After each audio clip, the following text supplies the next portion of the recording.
A'udzubillahi minasyaitonirrajim. Surat Yasin ayat ke-11 sekarang. Ini masih rangkaian dari ayat 1 sampai 12. Dan poin berikutnya gitu ya, dibagi-bagi dari ayat 13 sampai 27, cukup panjang. Ayat ke-10 ya, karena masih ada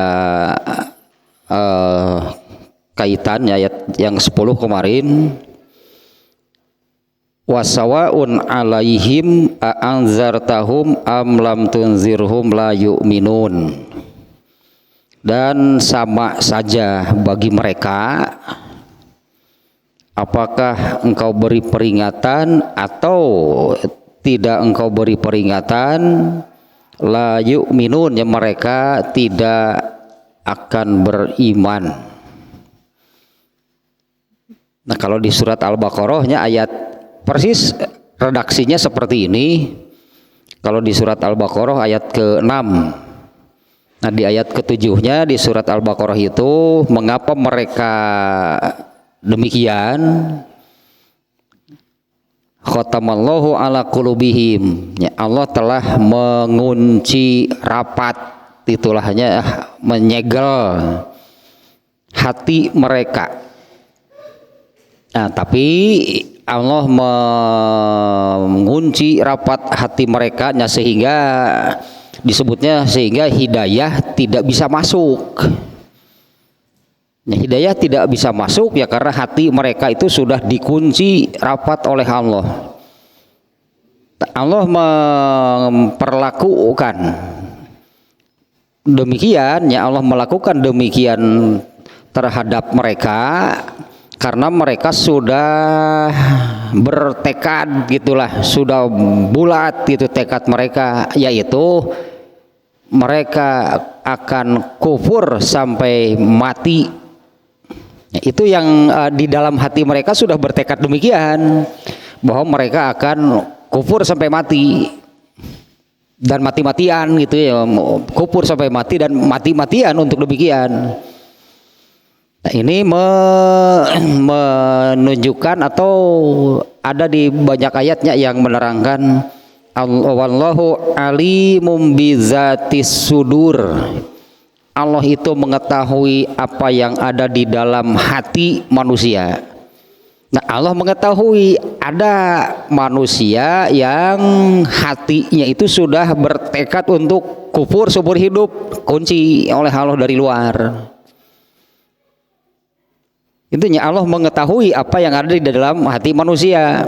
Nah, yang Allah kunci hatinya sehingga, apalagi ini rangkaiannya tentang kafir Quraisy sebetulnya.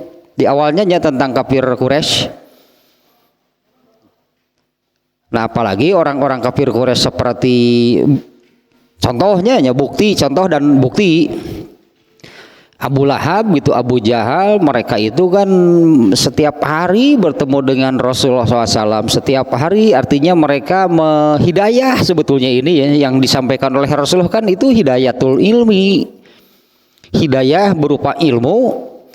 Tidak ada yang masuk satupun ke dalam hati Abu Lahab dan Abu Jahal. Nah, karena mereka ini yang sudah bertekad kufur sampai mati.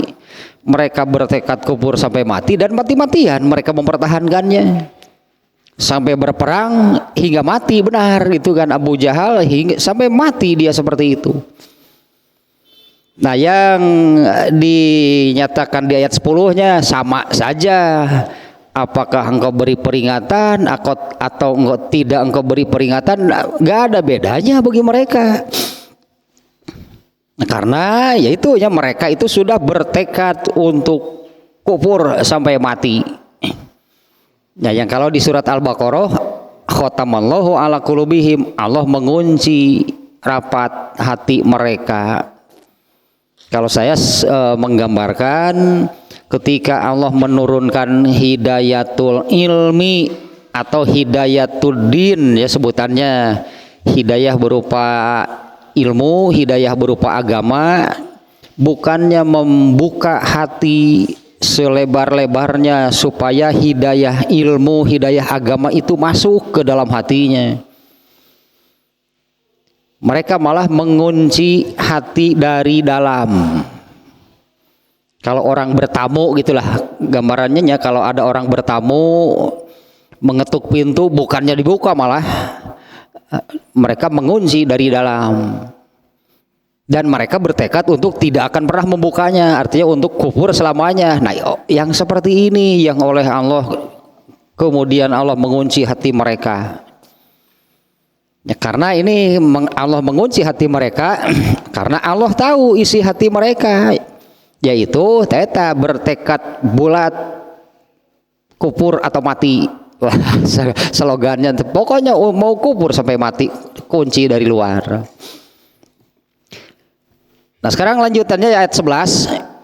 Innama tunziru manittaba'a dzikra wa khasyiya rahmana bil ghaib fabashshirhu bimagfirati wa ajrin karim. Ya, innama, nah sering bahasa Arab ini nih menggunakan kata innama. Innama itu adatul hasri, adatul hasr bahasa Arabnya. Hanya, artinya tidak ada yang lain ya. Kalau sudah menyebut hanya berarti tidak ada yang lain maksudnya.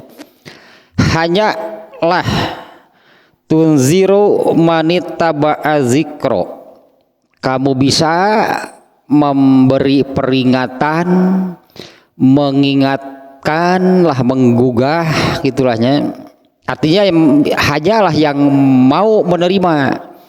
Kalau ayat sebelumnya, ayat 10 itu mau kamu beri peringatan, mau tidak kamu beri peringatan, tetap saja mereka tidak akan beriman. Nah, ini sebaliknya.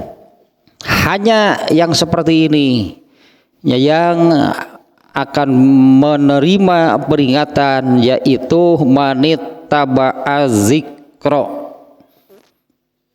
Orang yang mengikuti azikro, nuka dari tah berarti nuka azikro, ya, nuka azikro tah yang akan nuntu paduka.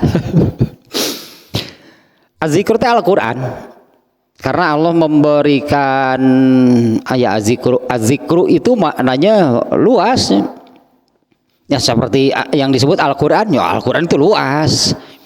Manittaba'a dzikra, yaitu yang mengikuti Al-Quran. Mengikuti Al-Quran itu kan harus dimulai dengan iman. Karena yang mengikuti Al-Quran tanpa iman juga ada, ya kafir tetap artinya. Tapi Qurannya diikuti. Nah, dalam arti ini diantara inna akhwafa ma akhafu min umati isnataini. Sesungguhnya yang paling aku khawatirkan atas umatku itu ada dua. Rasulullah bersabdanya yang paling aku khawatirkan atas umatku itu dua. Satu Al-Qur'anu wal labanu. Satu Al-Qur'an, dua Al-laban.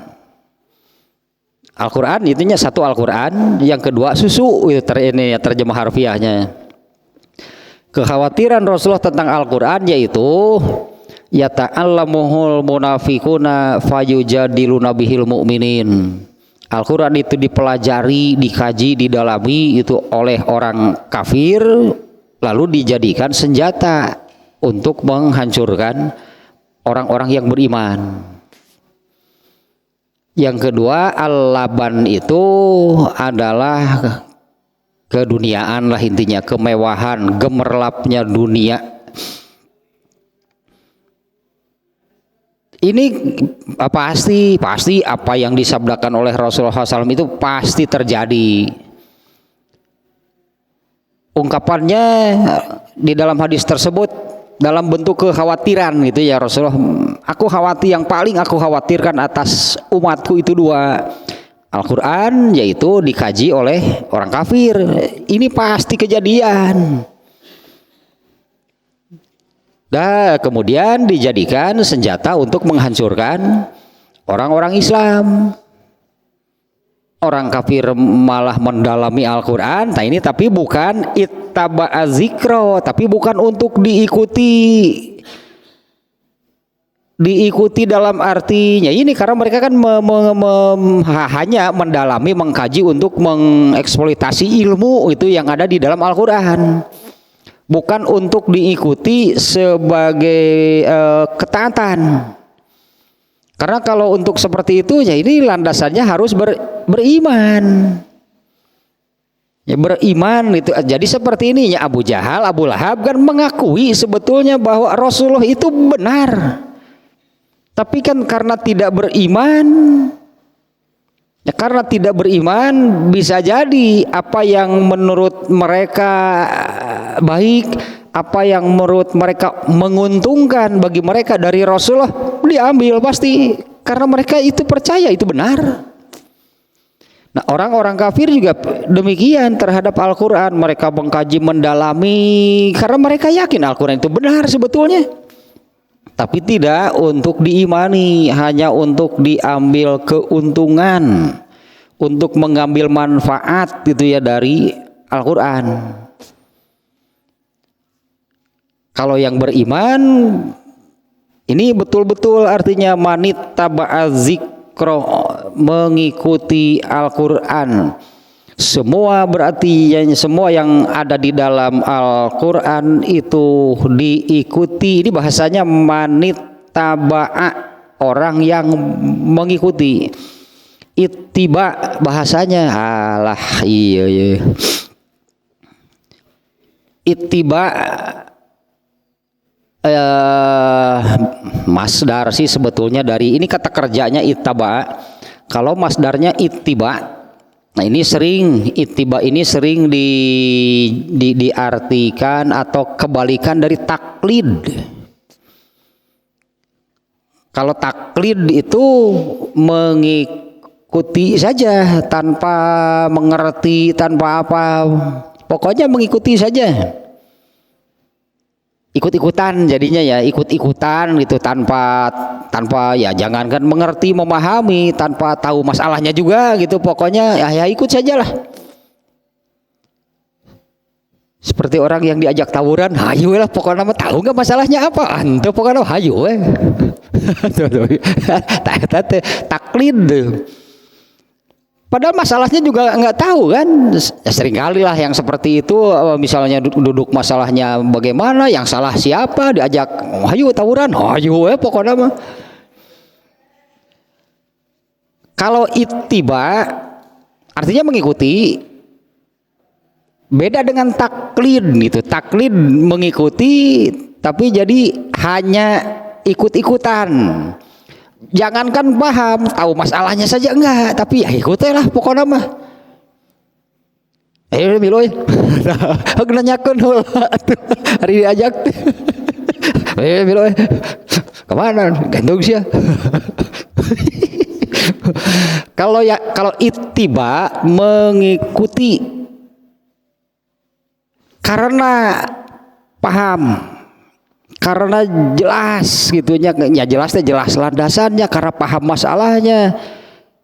Nah itu ittiba. Artinya kan dengan kata ittiba manittaba'a zikro, ini berarti kan harus paham berarti terhadap Al-Quran. Jangan mengikuti tanpa paham meskipun terhadap Al-Quran berarti. Nah, ini bahasanya ittiba itu demikian ya, arti ittiba itu mengikuti karena paham, jelas dalilnya, jelas landasannya, jelas buktinya gitulahnya, dan paham masalahnya, mengikuti. Beda dengan taklid jadinya. Kalau taklid itu ya itulah si ganu kemana tuh gantung sih ya. Satu nya ini bahasa bahasa Al-Qur'an sih, bukan sekedar bahasa Arab sih, bahasa Al-Qur'an. Innama itu sudah dimulainya, ayat ini dimulai dengan kata innama setelah ayat sebelumnya yang menyatakan sama saja bagi mereka orang kafir ya. Dan rangkaian ayat ini menerangkan orang kafir Quraisy meskipun berlaku untuk semua kafir. Tapi di ayat ini ya, ayat dari ayat berapa menerangkan kafir nanti?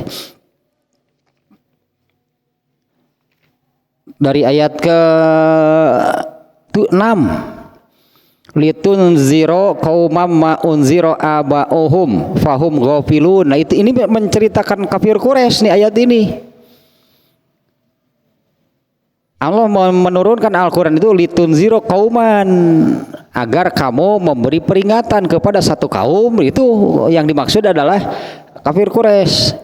Ma unziro aba'uhum, di mana tidak ada sebelumnya yang memberi peringatan kepada mereka.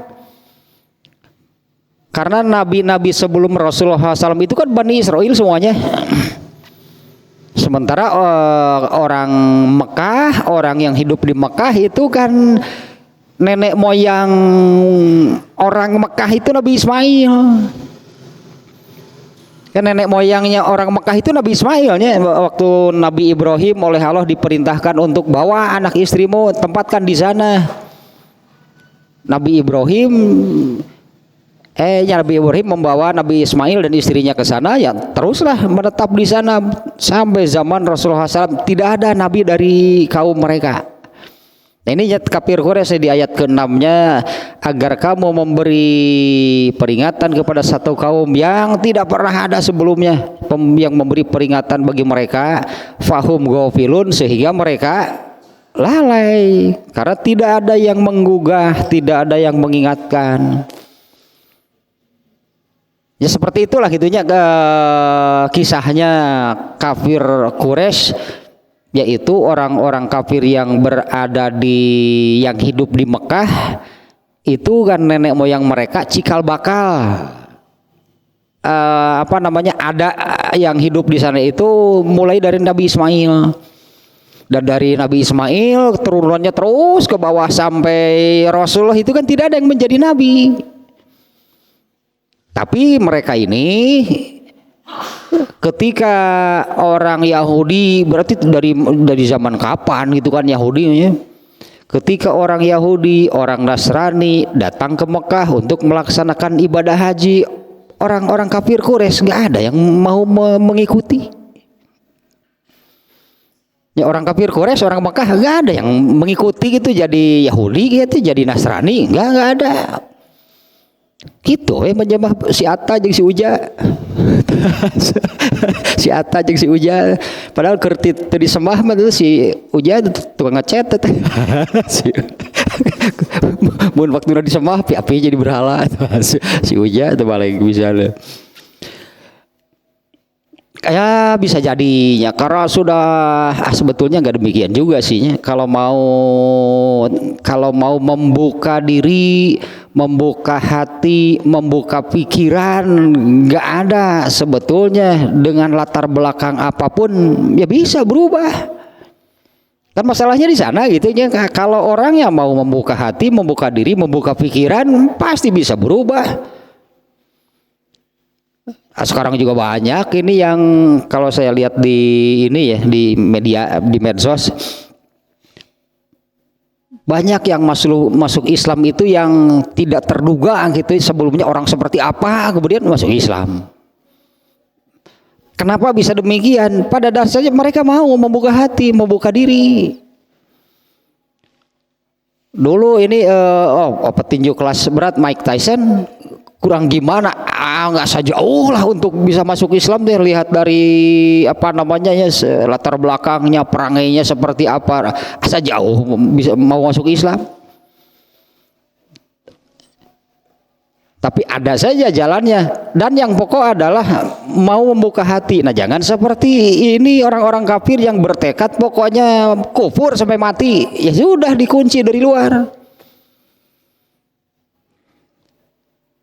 Nah, ayat berikutnya hanyalah, artinya nggak akan bisa, mereka yang tidak akan bermanfaatnya, tidak akan bermanfaat bagi mereka diberi peringatan, tidak diberi peringatan kan sama saja. Nah, yaitu orang yang sudah menutup diri sama sekali.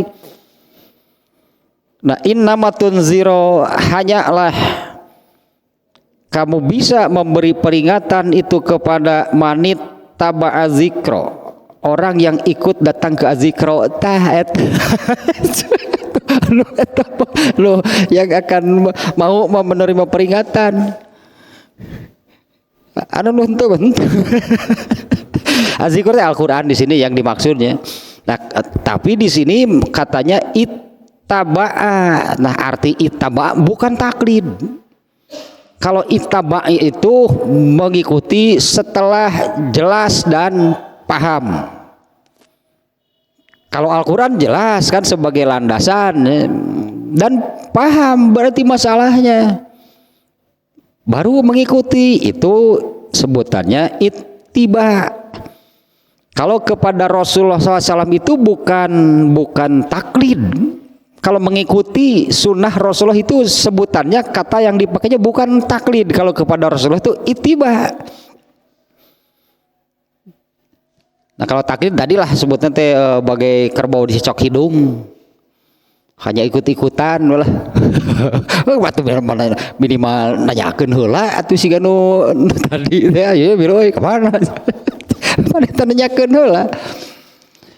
Jadi hayu itu hayu gitu. Dan padahal yang demikian itu nanti di akhiratnya akan saling tuduh.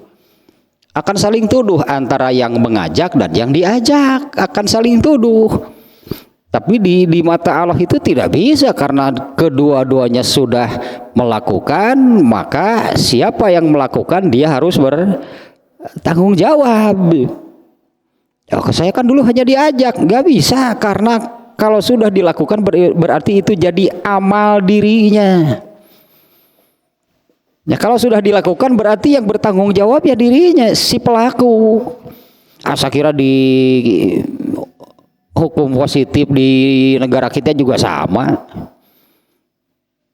Kalau ada yang diperintah membunuh lalu jadi membunuh, ketika tertangkap bisa nggak mengatakan, oh saya kan hanya disuruh? Nggak bisa, yang melakukan siapa? Meskipun yang memerintah juga akan kena pokoknya semua yang terlibat lah gitu, dengan misalnya kalau terjadi pembunuhan demikian, ya semuanya akan mendapatkan hukuman sesuai dengan amalnya. Ittiba di bahasanya nih ya, manittaba'a zikra. Nah, tapi mengikuti Al-Qur'an itu harus dilandasi, landasan berarti ini asasnya, pondasinya beriman. Beriman itu artinya kan percaya dan menerima,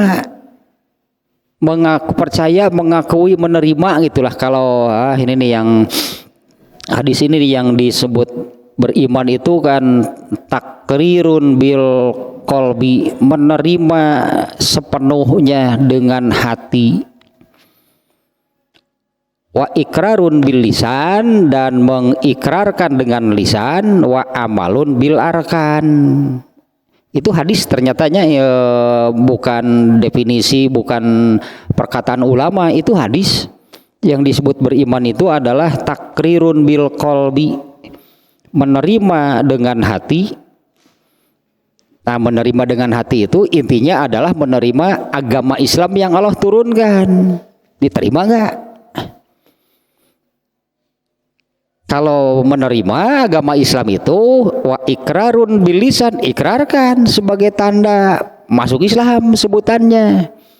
Jadi kalimat ikra wa ikrarun bil lisan di situ artinya mengucapkan dua kalimat syahadat kalau menerima Islam.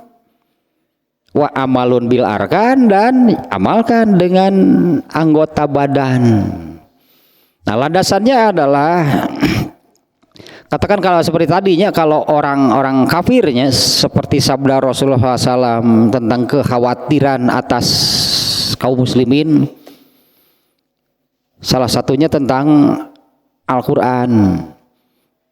Yang menjadi kekhawatirannya adalah Al-Quran akan dikaji. Kenapa orang kafir mengkaji Al-Quran? Artinya mereka itu sebetulnya percaya. Seperti Abu Lahab, Abu Jahal dulu. Abu Jahal terang-terangan menyebutkan benar Rasulullah itu, tapi karena satu alasan lah sehingga dia tidak mau masuk Islam. Jadi takrirun bil qalbi dalam arti membenarkan bahwa Al-Quran itu benar, itu tidak bisa dibantah.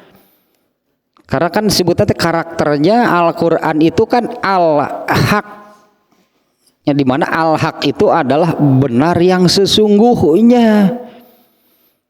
Yang tidak percaya salah, yang melawan akan kalah. Eta al-haq seperti itu ya yang disebut al-haq. Allah menyebut Al-Quran itu al-haq, Islam itu al-haq. Arti al-haq itu demikian, inilah benar yang sesungguhnya, inilah benar yang hakiki. Yang tidak percaya salah, yang melawan pasti kalah. Artinya orang kafir menyadari akan hal tersebut, tapi mereka tidak mau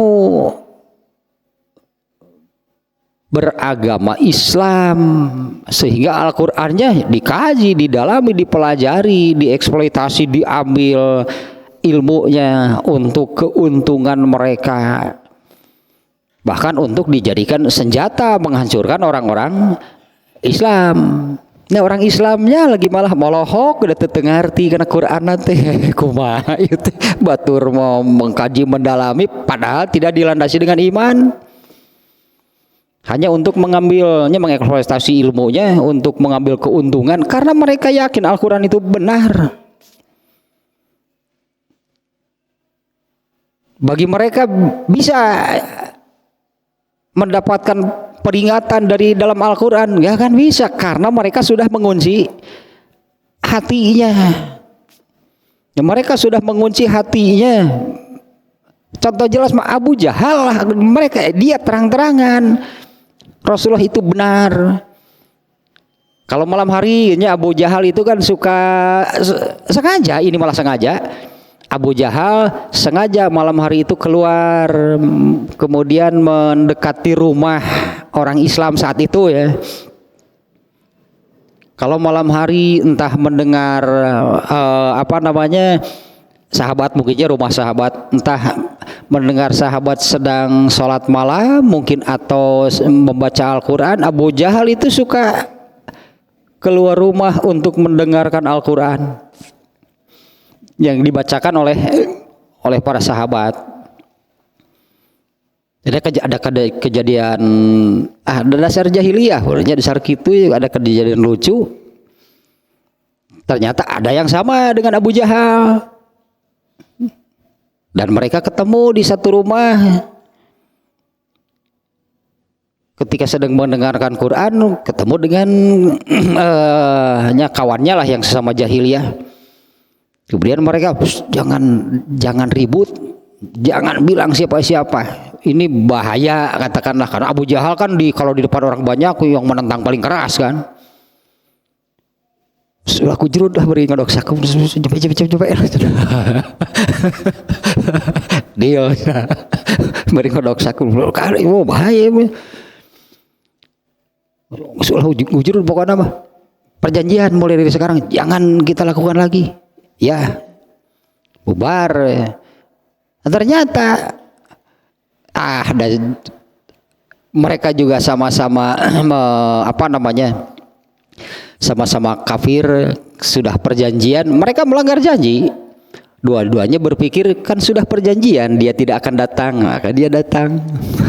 Abu Jahal datang ke Quran. No itu sarua pikir gitu. yang satu lagi juga sama berpikirnya demikian. Nah, Abu Jahal kan sudah perjanjian kan Abu Jahal nggak akan datang. Dia datang lagi, ketemu lagi.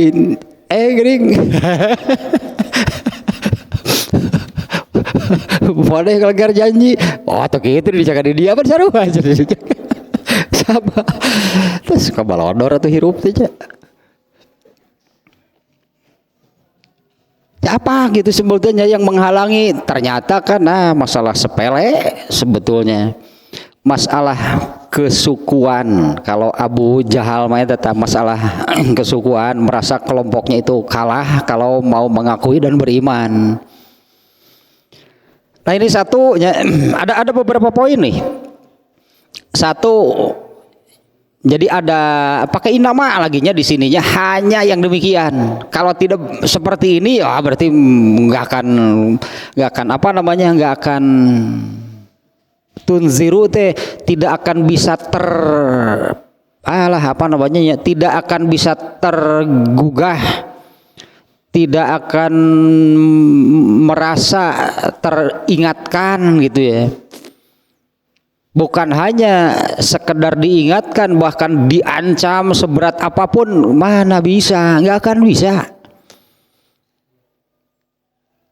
Nah yang pertama yang tunziru itu adalah manittaba'a zikro. Demikiannya masalahnya. Ini ittaba'a di masalah kata yang dipakainya. Ittaba'a itu mengikuti kalau sudah jelas paham masalahnya, jelas kebenarannya. Artinya jelas, kalau jelas sesuatu yang yakin kebenarannya itu berarti kan harus ada buktinya, harus ada datanya. Nah yang ittaba'az zikro itu artinya yang demikian, berarti paham terhadap Al-Quran. Nah sementara untuk paham terhadap Al-Quran itu kan tadi harus dikaji, berarti harus didalami. Contohnya ini kalau yang pendek lah, yang pendek. Tapi ini yang paling sulit sebetulnya bagi manusia, itu ini yang paling sulit.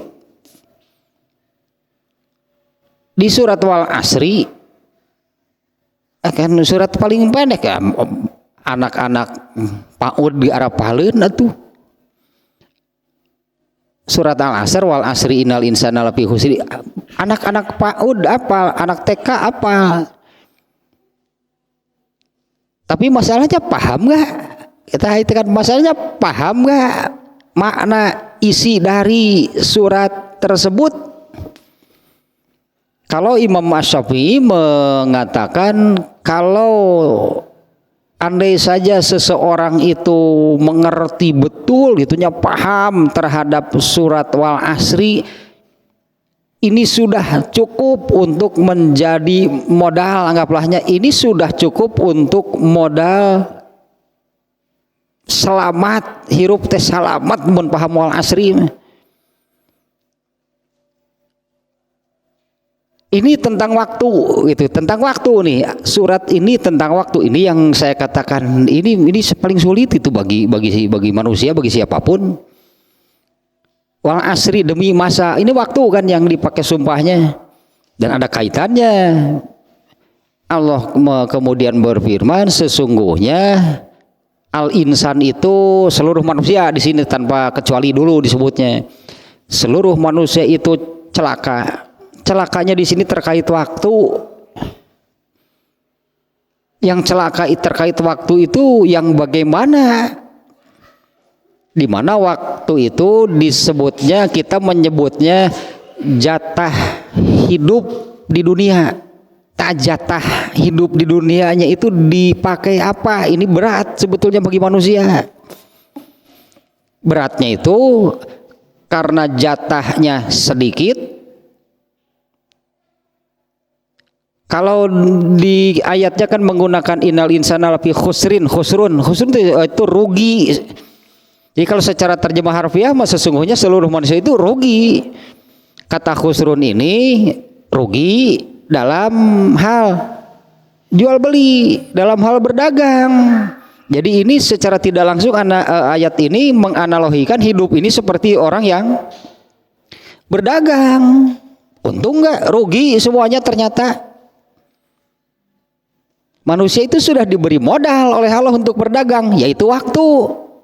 Bagaimana berdagangnya? Rugi semuanya, nggak ada satupun yang beruntung. Sudah Allah beri modal untuk berdagang, dilakukanlah berdagang oleh manusia. Terus hasilnya bagaimana? Rugi semuanya ternyata. Orang yang rugi berdagang itu kan orang yang barang habis, modal habis, barang habis. Sugan aya bati nu kaasaan teu hutang we gede pol eta mah rugi disebut rugi berdagang teh modal habis, barangnya habis. Ya modalnya habis, barangnya habis juga, tidak tersisa. Tapi mana keuntungannya? Nggak ada, yang ada malah hutang, bayaran numpuk dari berdagangna teh tah kitu rugina.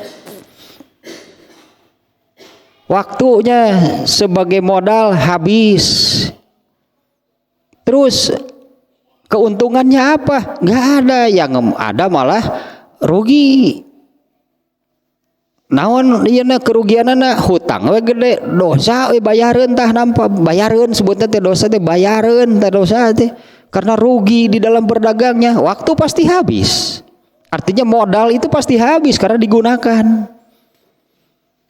Sementara keuntungan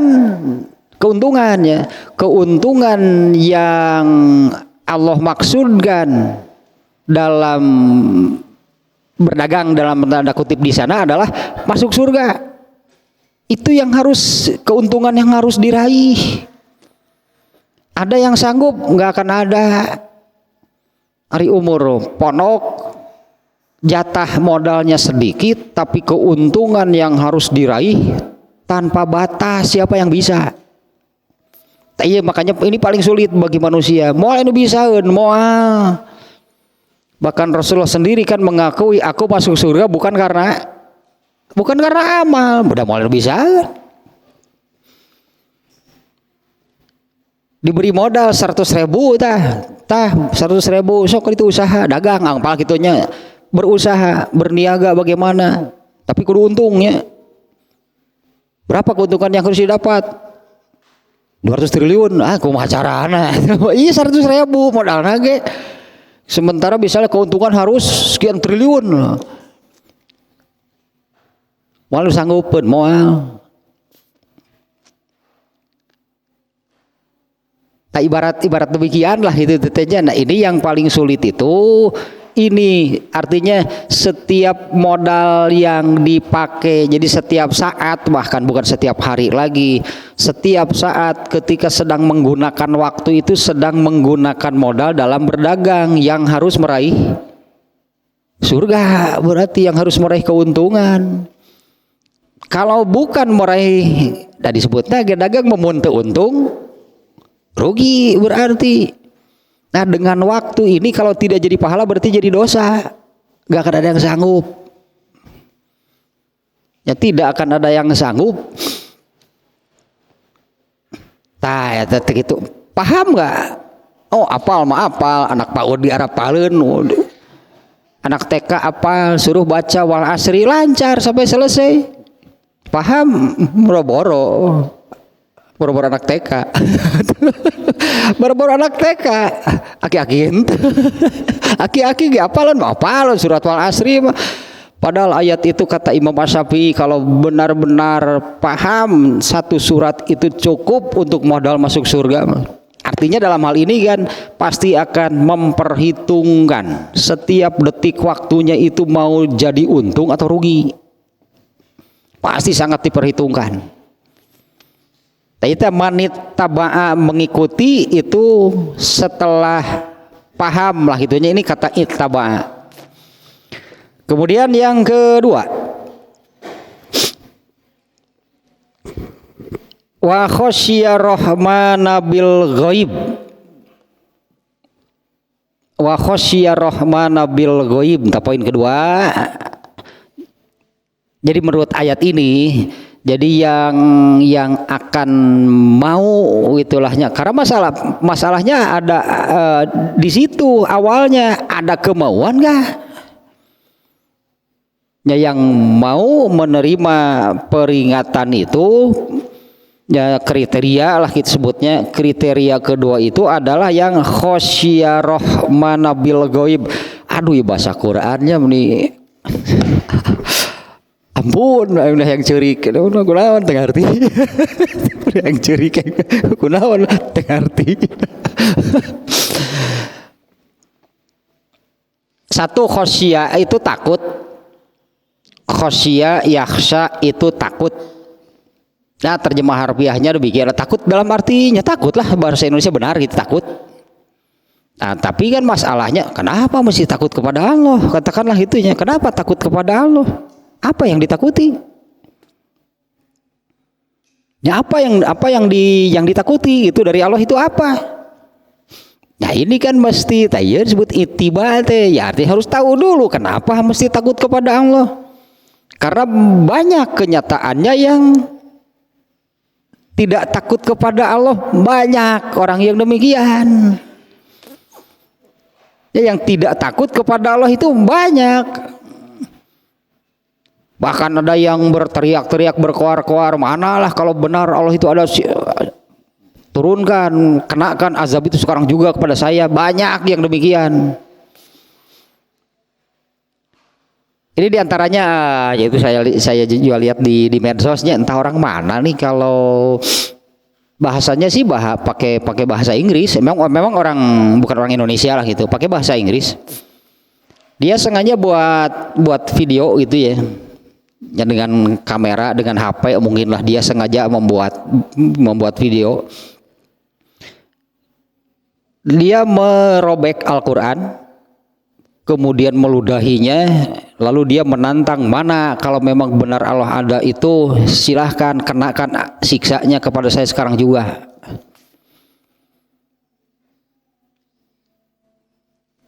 Ternyata kemudian gitu ya, orang ini ya dasar manusianya, karena kebodohannya gitu, pasti karena kebodohannya dia melakukan demikian. Oleh Allah itu kemudian disiksa, ini pastinya. Siksaannya itu enggak seberapa. Ini rahangnya terbuka, tidak bisa artinya terus saja dia mangap.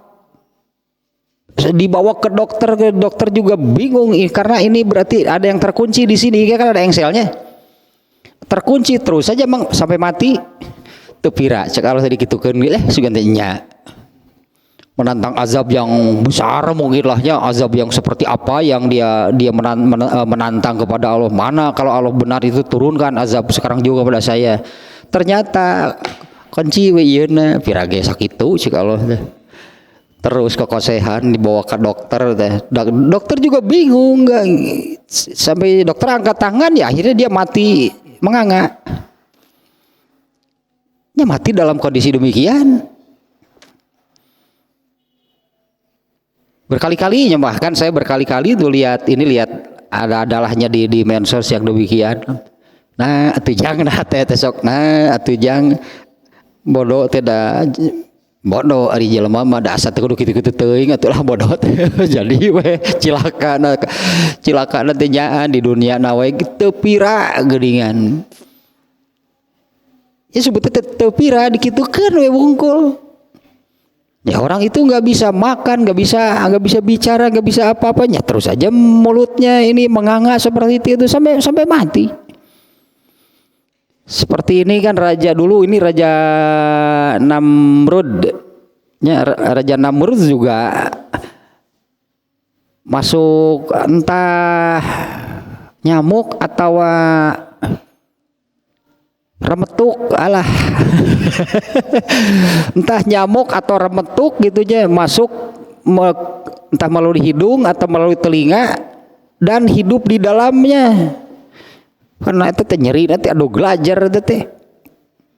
Ya saya merasakan sakit di dalamnya yang luar biasa sampai mati. Geuningan kudu kitu ge paeh jelema teh. Terkenalnya Raja Namrud itu raja yang ya, zalim lah seperti Fir'aun itu, yang keterlaluan. Ternyata rametuk hiji pirage rametuk segede naon barina ge atuh pirage ku rametuk teh. buset karena irungna tuh ya kan itu. Dan di dalam otaknya gitunya, kalau menurut logika masih sudah mati kan, ada di dalam kepala manusia. Nah, tapi karena ini ada azab dari Allah, lama teteh merasakannya sakit, itunya sakit di kepalanya itu si Namrud itu, akhirnya mati.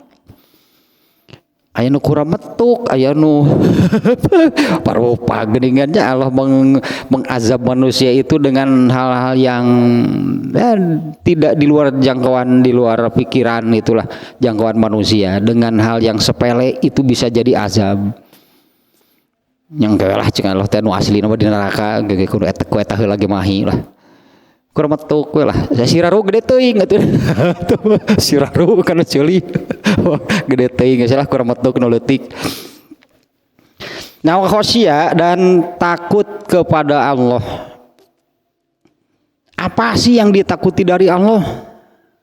Harus kenal dulu artinya. Kan harus kenal dulu. Kenal dalam arti tahu.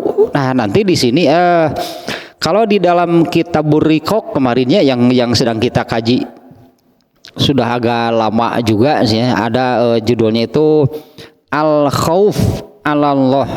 Judulnya itu takut kepada Allah. Ternyata di dalam Al-Qur'an itu banyak perintahnya. Perintah bentuknya gitu ya. Banyaknya di dalam Al-Qur'an ayat-ayat yang memerintahkan manusia itu takut kepada Allah. Di antaranya ada yang ini nih, yang la takhshawhum wakhshawni, janganlah kamu takut kepada mereka tapi takutlah kepadaku. Di antaranya yang saya ingat satu ayat tersebut. Artinya wajib. Allah memerintahkan berarti wajib. Wajibnya bagi manusia itu memiliki rasa takut kepada Allah. Dan ayat ini kan wa khosya ar-Rahman itu Allahnya. Nah, ini ar-Rahman juga apa? Kemudian bil goib itu padahal Allah itu tidak nampak. Takutnya luar biasa kepada Allah itu padahal Allahnya mana? Sehingga ada kan tadi yang menantang demikian. Mana kalau benar Allah ada, turunkan azabnya sekarang juga. Ini bil goib artinya padahal Allahnya tidak nampak. Takut kepada Allahnya luar biasa gitunya, padahal Allahnya tidak nampak.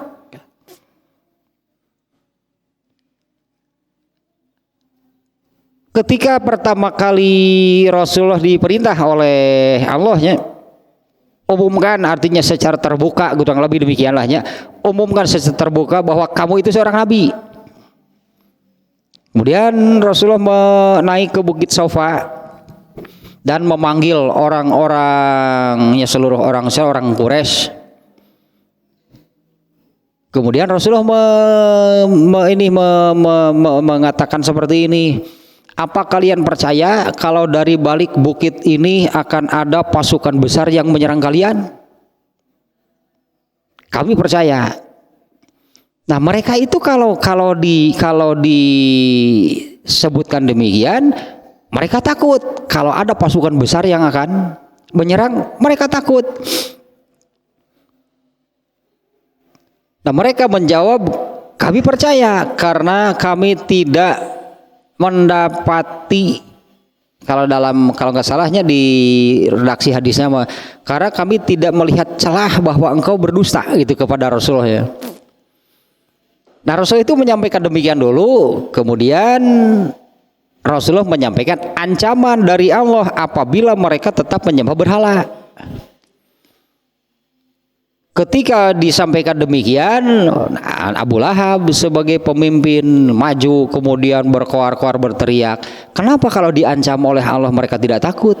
Tapi diberitahukan akan ada pasukan besar yang akan menyerang kalian, mereka takut. Tapi ketika disampaikan ancaman dari Allah, azab yang besar, Rasulullah menyebutnya ya, apabila mereka tetap saja menyembah berhala, mereka nggak takut, malah ngancam kan nabinya malah diancam. Ini artinya ini luar biasa, ini ayat ini takut kepada Allahnya amat besar, bahkan padahal Allahnya tidak nampak, padahal Allahnya tidak terlihat. Nah, tapi untuk bisa kepada Allah itu kan harus tahu dulu Allah itu seperti apa. Kalau perintahnya di dalam Al-Quran, wakhsyauni misalnya, takutlah kalian kepadaku. Satu hal lagi lah di nanya ya, takut kepada Allah itu diperintah, artinya wajib. Berarti rasa, kalau takut itu kan rasa. Apabila memiliki rasa takut kepada Allah itu karena memang Allah memerintahkan, berarti merasa takutnya itu karena Allah memerintahkan untuk takut kepadaku. Asal dengan sesama manusia juga sama. Misalnya kalau ada atasan dan bawahan, atasannya mengatakan kamu harus takut kepadaku. Ini karena yang di atas yang mengatakan demikian, apalagi ini Allah yang memerintahkan. Memiliki rasa takutnya saja itu berarti sudah mendapatkan pahala karena melaksanakan perintah Allah. Memiliki rasa takutnya gitu ya, memiliki rasa takutnya saja itu sudah mendapatkan pahala dari Allah. Dan tentu saja harus dibuktikan, berarti kan harus dibuktikan itu bahwa rasa takutnya itu harus muncul artinya di dalam amalan. Dan kebalikannya dari rasa takut itu adalah, kalau bahasa Arab sih bukan asyajaah ya. Kalau asyajaah itu berani karena benar, berani karena sesuai dengan Al-Quran, itu asyajaah. Kalau nggak salah di dalam Kitabul Adab kemarinnya bahwa Rasulullah itu adalah orang yang paling syajaah. Artinya kalau sesuai dengan Al-Quran, Rasulullah pasti paling depan. Kalau ini beraninya itu al-jaro'ah namanya. Al-jaro'atu alallah, berani kepada Allah. Itu yang salah berarti. Dan al-jaro'atu alallah, kebalikan dari takut kepada Allah itu adalah al-jaro'ah. Kalau takut kepada Allah itu berpahala, berarti al-jaro'atu alallah ini salah satu penyakit hati. Salah satu penyakit hati itu adalah tidak ada rasa takut kepada Allah. Kalau dalam Tahdzibul Akhlaq itu hampir ke ujung itunya pembahasan penyakit hati al-jaro'atu alallah. Tidak takut atau berani kepada Allah, itu saja sudah berdosa artinya. Makanya kita melihat hidup ini ribatur, hidup ini meniwaranian nyaral dalam arti tidak nampak lah, tidak nampak, tidak terlihat gitulah ketaatannya kepada Allah. Bahkan banyak yang terlihat terang-terangan gitu, artinya di depan umum melanggar aturan Allah. Apa tidak takut kepada Allah? Jangankan yang sudah diamalkan, artinya ya, jangankan yang sudah diamalkan, sudah jadi amal, artinya amalnya ini kan, kalau amal ini dilandasi karena tidak takut kepada Allah, amal ini kan jelas berdosa. Jangankan yang sudah jadi amalannya, rasa di dalam hatinya saja kalau tidak takut kepada Allah itu sudah dosa. Ya, karena semua penyakit hati itu dosa ya. Nah, kalau takut kepada Allah itu berpahala. Dan satu lagi, di mana jam teh asar rusuhan wae jam teh itu. Dan satu lagi, ikhlas. Ikhlas itu artinya kan memurnikan, menjaga keaslian gitu. Arti ikhlas itu adalah menjaga keaslian. Dua gitu yang harus dijaga nih. Satu niat, dua kaifiat. Kaifiat ini untuk ibadah-ibadah mahdhoh. Untuk ibadah-ibadah yang tata caranya sudah Allah tentukan. Nah, ini harus dijaga keasliannya. Ini Allah nih yang menetapkan. Tidak boleh itunya ada perubahan, ditambah, dikurang atau bagaimana.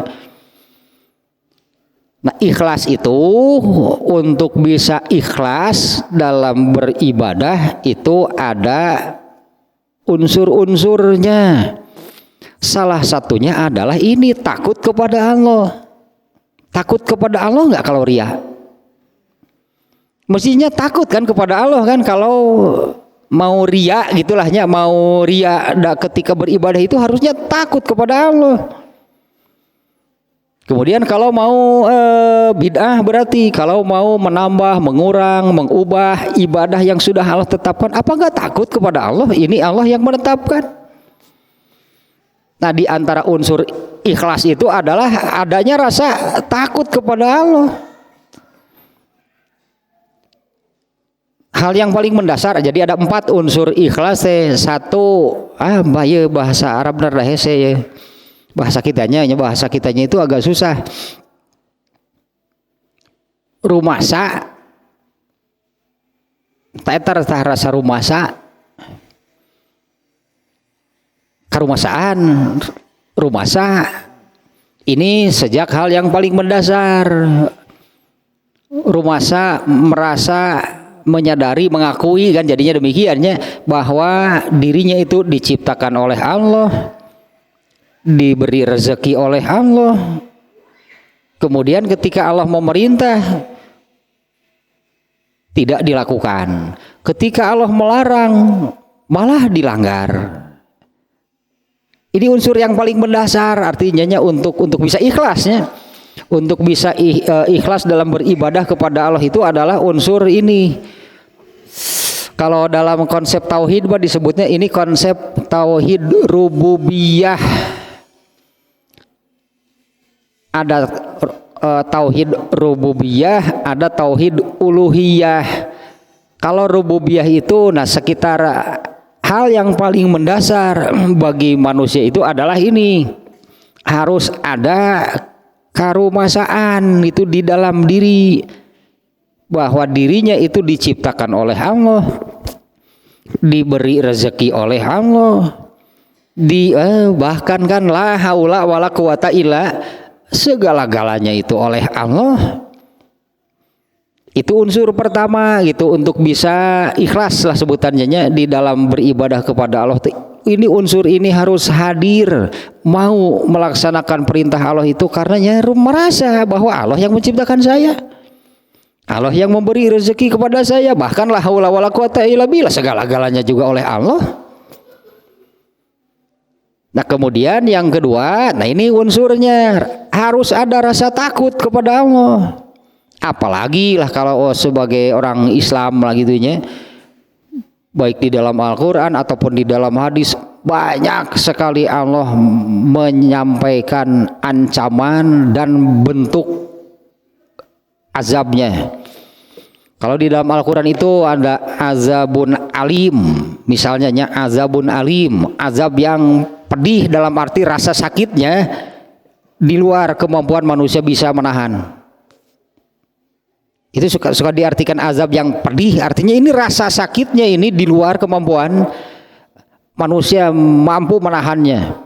Ada azabun syadid, artinya azabnya keras, berat.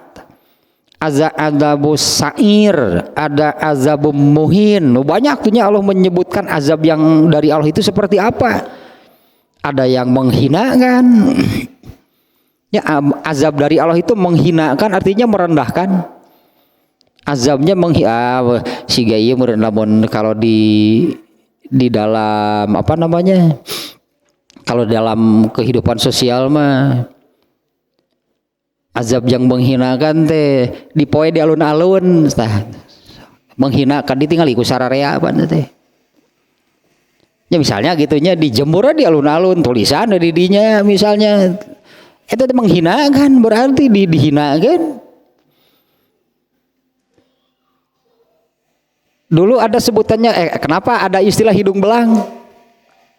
Da baheula mah eta teh sanksi sosial teh, azab teh. Orang yang kedapatan berzina dulu di Indonesia teh hidung belang teh. Entah tahun berapa gitunya itu, ya gitu eta teh. hidungnya diberi apa namanya, diberi arang gitu, hidung belang disebutnya, diikatlah gitu, dibuat orang tahu bahwa orang ini berzina, disebut laki-laki hidung belang. Ayo nomor itu. Itu betul, di Indonesia itu pernah berlaku di zaman Belanda kalau nggak salah, itu disebut, makanya sebutan hidung belang istilahnya. Dari mana asalnya? Hidung belang itu diberi tanda di hidungnya gitu. Hidung belang itu hukuman untuk yang demikian. Makanya kan terkenal laki-laki yang demikian itu sebutannya laki-laki hidung belang. Nah itu teh menghinakan gitu teh. Jadi pajanglah di alun-alun, pokoknya mangga sih sarane apa alun si eta tah dihinakan gitu. Benar itu teh betul. Sebutan, makanya dari mana asalnya sebutan laki-laki hidung belang. Ada yang azab yang menghinakan, azab yang pedihnya, ada yang berat, banyaklah gitunya. Allah menerangkan azab. Nah, ini wajib ada satu, tadinya ada rasa rumasa, dua takut, tiga berharap, roja, berharap. Artinya katakanlah waktu ibadah itu hadir tak unsur ya, karena saya rumasa gitu, harus memang beribadah kepada Allah. Allah yang menciptakan saya, Allah yang menciptakan yang memberi rezeki, dan la haula wala quwata illa billah lah bahkan. Kemudian juga saya beribadah itu karena takut kepada Allah. Kenapa? Allah mengancam, dan ancamannya sadis, bahkan itu ancaman dari Allah berat. Yang ketiga ada unsur roja, berharap kepada Allah. Kenapa? Memang Allah menjanjikan kalau yang taat oleh Allah akan diberi balasan. Itu harus ada gitu ya, ketika sebutnya ketika taat kepada Allah itu harus ada unsur berharapnya. Kalau ada unsur berharapnya, pasti akan melakukannya dengan maksimal. Beda jeung nu di buruhan bae, henteu bae moal bener atuh ibadah gitu mah. Nyasal we. Kenapa? Karena tidak ada rasa berharap kepada Allah. Dan ini puncaknya. Ini kalau sudah sampai kepada yang keempat, apalah pasti ibadahnya. Yang keempat adalah cinta kepada Allah. Ini 4 unsur ini yang ini disebutnya unsur ikhlas lah gitu sebutannya ya. Unsur ikhlas dalam beribadah itu ada 4. Dan puncaknya kalau sudah muncul rasa cinta kepada Allah. Padahal itu juga wajib sama gitu kan, cinta Allah itu wajib. Dan bahkan Allah menyebutkan itu kan hadis nuwananya yang diantaranya tentang halawatul iman, manisnya iman, nikmatnya iman. Hal pertama adalah cinta Allah. Yang ini redaksinya salasun man kunna fihi wajada halawatal iman. Ada 3 perkara yang kalau ketiganya ini ada pada seseorang, pasti dia bisa merasakan manisnya iman. Yang pertama adalah ayyakunallahu wa rasuluhu ahabba ilaihi mimma siwahuma. Apabila Allah dan Rasulnya lebih dicintainya dibandingkan dengan siapapun. Ini puncak ya, cinta Allah itu adalah puncaknya. Karena kalau sudah karena cinta pasti tiba baranting. Atai judulna atuh rawam sadom kumaha coba. Nepi ka babelasakan dina galang dodar gelap ge pan. Demi pan eta teh. Ari hasil sih beda deui kan. Ternyata ari kaditu geuningan geus ku batur leuleus langsung teh. Ya artinya kalau sudah sebutnya kalau sudah cinta pasti mau berkorban. Ini tentang hal apapun sihnya kalau soal rasa cinta. Ya misalnya kalau seseorang sudah mencintai sesuatu saja dia pasti mau berkorban. Ari geus resep mah da kumaha tuh. Ini orang yang di dunia hobi. Ya hobi orang kan beragam, bermacam-macam. Kalau sudah hobi mah sebutnya uang gak akan jadi ukuran seberapapun pasti dia akan keluarkan soalnya tinggali ya, apalagi memang orang yang punya uangnya seperti orang-orang yang kolektor mobil antik. Coba berapa harganya? Aneh dah harga lagi mobil rongsokan cek orang teh. Ini kan bagi dia sesuai ini yang disukai ternyata mahal. Nah, dia disebutnya jadi mau berkorban untuk memenuhi itulahnya memenuhi rasa kecintaannya terhadap barang tersebut. Nah kalau ini munculnya sudah mencintai Allah dulu para sahabat bagaimana nyawa dikorbankan. Ya para sahabat berarti kan mereka seolah-olah Allah kan yang memerintah. Perang dalam arti kan di sini perangnya kan untuk membela agama Allah. Mereka korbankan nyawa sekalipun. Pasti pada diri mereka itu sudah ada unsur-unsur tadinya rasa rumasa, pastilah itu hal yang paling mendasar sebetulnya. Mereka takut kepada Allah iya, berharap iya. Soal berharapnya apalagi sangat jelas. Mereka berharap ditakdirkan ya, bukan ingin, bukan tujuan. Mereka berharap ditakdirkan oleh Allah mati syahid, kan itu kan harapan mereka. Tak itu yang membuat mereka begitu antusias dan semangat ketika pergi berperang dan mereka mencintai Allah.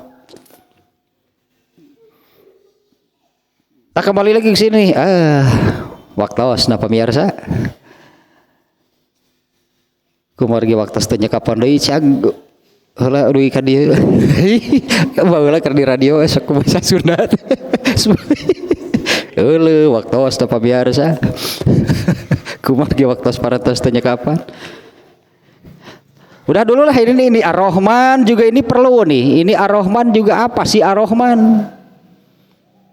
Ar-Rahman itu bahkan kan jadi nama suratnya. Nama surat kan Ar-Rahman. Coba dari judulnya surat Ar-Rahman seperti apa isinya. Jadi Ar-Rahman itu apa gitu. Ar-Rahman Allah sih sebetulnya kan ini salah satu sifat, salah satu nama dan salah satu sifat Allah itu Ar-Rahman. Mengapa justru di sini khosyanya takutnya itu kepada Ar-Rahman? Emang Ar-Rahman itu sifat Allah yang menerangkan Allah yang seperti apa sih Ar-Rahman? Metakna iya, aduh bahasa Al-Quran mah ampun ya. Bukan sekedar bahasa Arab lah gitunya, Al-Quran mah bahasa Arab iya, tapi udah ya iya. Itu kan ini Allah yang membuat bukan manusia. Iya bahasa Quran teh iya.